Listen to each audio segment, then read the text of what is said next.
Ladies and gentlemen,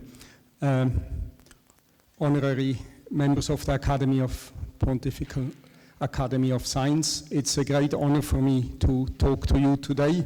I'm from the Swiss Tropical and Public Health Institute, a globally active institution in health and well-being, and for those of you who are interested, I brought some brochures about it. So I try to be very concise, and I would like to speak about a term which is called One Health. I don't know if you have ever heard about it, but we deem that it has the potential to revolutionize health and well-being of humans and animals worldwide. Does it progress? Sorry, down. Oh, sorry. Yeah. So, what is One Health? First of all, it is that we recognize the inextricable interconnections of humans, animals, and our environment. That is a critical recognition because it has to do with our own survival. Currently, the world is about to threaten the planet with our own resources in safe water, safe food, safe air, and all these things are threatened currently. So to recognize how inextricably we are linked to the planet, to our environment. Actually, I liked very much Mrs. Sand's presentation about the microbiome because it demonstrates that in our body is the whole environment. And if we destroy the environment, we will not survive ourselves. Now today, science is so fragmented that we have top specialists, but none of them alone is able to solve the problems. We live in segregations of sciences that are not conducive to solve the problems today. So, recognizing that inextricable linkage of humans, animals, and their environment is not sufficient. What only will be sufficient is that we show the added value of an integrated approach, of a closer cooperation between human and animal health and all involved sciences in terms of better health of animals and humans, financial savings that we can acquire, better environmental services. This is the added value that we have to demonstrate from a closer cooperation. We have produced a book about it that you see on the screen, and I'm happy to offer the next book to the Pontifical Academy of Science. It is 1 day old. It was released yesterday in Bologna. This is why I was late. And it is done by representatives of 30 countries, mostly European countries, of a cost action of the European Union about integrated approaches to health. I'm very pleased to offer this to you.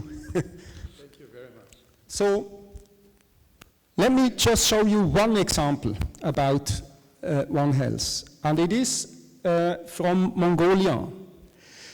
Many of you may know that Brucellosis is an animal disease, a bacterial disease that causes abortion in livestock, sheep, goat, cattle. It was discovered actually in Malta. It was then called Malta fever. It was named after Bruce, who was one of the discoverers, and it is infecting humans by contaminated milk or milk products, unpasteurized cheeses, and by direct contact with abortion material. It is also prevalent in southern Italy still. It's also present in Greece. It's present in the Maghreb countries. It's present in Mexico, in Central American countries, and of course in Central Asia. It causes a chronic fever disease which needs a heavy antibiotic treatment of infected people. Now, Mongolia was at the brink of eliminating brucellosis during the Soviet time. Not everything was bad during socialist rule, not at all. Social services were excellent. And after the end of the socialist period, brucellosis re-emerged very quickly, and the World Health Organization asked us if it was profitable to mass vaccinate 25 million sheep, goat, and cattle in Mongolia to prevent human cases of brucellosis. This was the recommendation of the experts to World Health Organization. So we did a complicated mathematical model. We wrote actually the first mathematical model that simulates the transmission between animals and humans as coupled differential equations. I don't go into details. I jump to the economics, and the economics are, for me, one of the best examples for an integrated approach to health. If you look at the left side, to mass vaccinate 25 million sheep, goat, and cattle over 10 years, it would cost you about $8 million. Now, the public health benefits are only about $3 million. So if you are the Minister of Health, you would say it's not profitable. It doesn't make sense. But we interviewed also 250 patients about their private health costs and about their income loss. These are social externalities of this disease. And we could show that there were substantial private costs to the patient. We also simulated the increase of animal production because of reduced fertility in the animals, because if you can prevent brucellosis in livestock, you have less abortion, you have an increased fertility. And then we added up all the benefits. And you see on the right side, that bar is 3 times higher than the intervention cost. So it is this change of perspective away from the pure sectoral public health perspective to the whole of society, where you take the stance of the finance minister or the prime minister. You see that the societal benefits are 3 times higher than the intervention cost. So the World Health Organization asked us, so how do we share this cost? And we calculated that by using a separable cost method, and we could show that the share would be between 10 and 20% for public health, and that brought the cost effectiveness, the cost per life year averted, per DALY averted, down to $20 per DALY, which is the most cost-effective band of health interventions.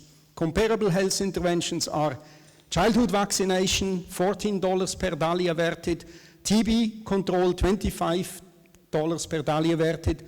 So by sharing cost between ministries, you would make an intervention hugely cost-effective. So I ask you the question, which ministry is willing to share cost? That's another question, but let us not be cynical. I think we have to be solution-oriented, and the solution orientation is not that we create new ministries. We want to keep the ministries as they are. They are well organized, but they must better cooperate. There are huge savings if governments work better together. And today we have a strong growing movement, and that book is an example demonstrating that governments recognize that. But that's not the end. We were speaking earlier about policy. And let me show you this.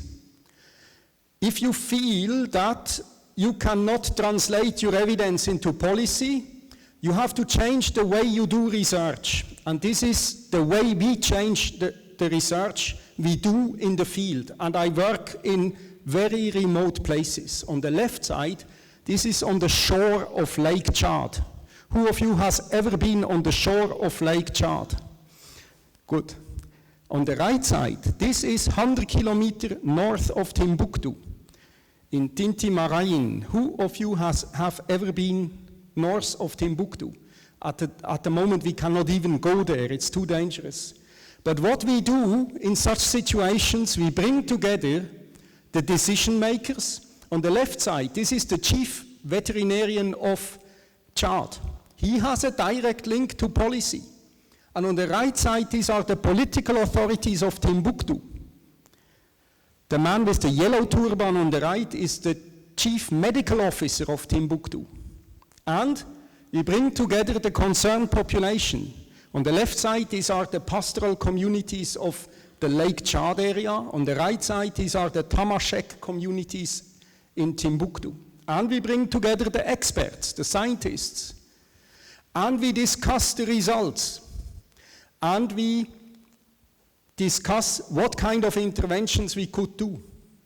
And first of all, you need a social process of reducing the mistrust. But if you are able to create an atmosphere of trust, in these cases, surprisingly, the authorities and the communities made the best possible proposals for interventions that were acceptable to all parties, to the government people and to the communities, and some of these interventions were quite fast implemented. So for us, this remains a key element of future research that we engage with between academic and non-academic stakeholders in co-producing transformation knowledge for development. In this way, we shortcut the barriers between science and policy because we involve the decision makers right from the beginning in the research and also the communities. In this way, interventions become much more acceptable and governments are much more interested to take part in it because they are involved right from the beginning. If you take this home, I think that's all from my side. Thank you very much.